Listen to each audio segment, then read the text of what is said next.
A very good morning. Thanks for clicking on to the Sunday edition of Vogan's European Outlook. Low pressure remains the dominant force across Western Europe, even though we're getting a taste of winter into the eastern side of Europe with the first significant snowfall of the year so far in Moscow. Of course, you would expect that now as we press towards the month of December.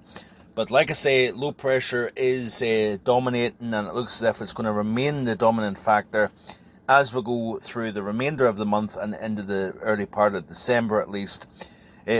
One thing worth noting, these areas of low pressure have always been centred up towards Iceland, but it's always been the trailing cold front that has brought the heavy rainfall and across northern areas of the UK, gale force winds in quite a frequent fashion.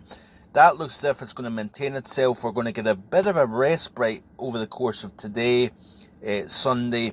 But as we go into the day on Monday, we're going to see more rain as a new area of low pressure comes in during the day on Monday. You can see here the centre of the low pushing up towards Iceland, following in the traditional fashion that we've seen during the month of November so far. And of course, that trailing cold front extends from northeast of Scotland all the way down towards the Azores here. So we're going to see more heavy rain falling in areas that simply don't need to see any more rain, of course. But one thing worth noting is we continue to see these ups and downs in temperature. The month overall is going to wind up warmer than normal, and of course, while I thought it was going to be a drier than normal month, that certainly is not going to be the case. Of course, it has been a very, very wet month indeed across the UK. As we skip through the remainder of next week here, low pressure will always be close by. And we, of course, see little interludes of respite. We get a little bit more in the way of sunshine. We get a relaxation of the winds. And it's as we press towards next weekend, it gets a little bit more interesting. Because what happens is we start to see high pressure build a little bit more over Scandinavia, as well as between Greenland and Norway, and that is going to essentially try to push, at least make an attempt at pushing something a little bit colder from Eastern Europe westwards towards the UK.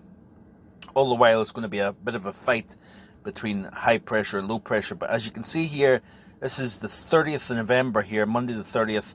You notice here high pressure over Iceland, and we've got another area of high pressure over northeastern Europe. All the while, what we're starting to see is we're going to start to see the areas of low pressure over the Atlantic start to get deflected further south, and that could get a little bit more interesting in terms of colder air. Of course, when you push the storm track further south, you're pushing the jet stream, and then of course the UK becomes encased in the colder side of the jet. So it's going to be worth noting the trend as we go forward.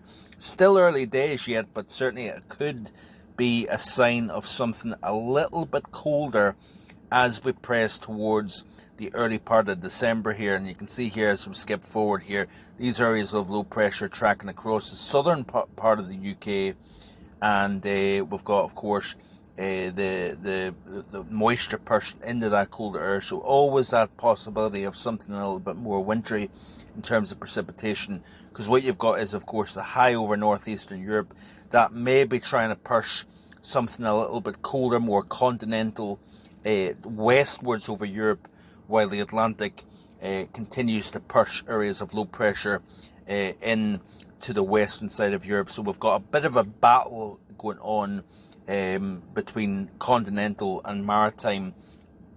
Certainly given what we're seeing at the moment of the GFS and a couple of the other models here. Are we talking about a significant cold spell? I don't think so just at this moment in time, but certainly let's hope that this can have some sort of merit as we go forward. That's it for today. Hope you have a great day, and I'll be back in the next few days with more. Bye for now.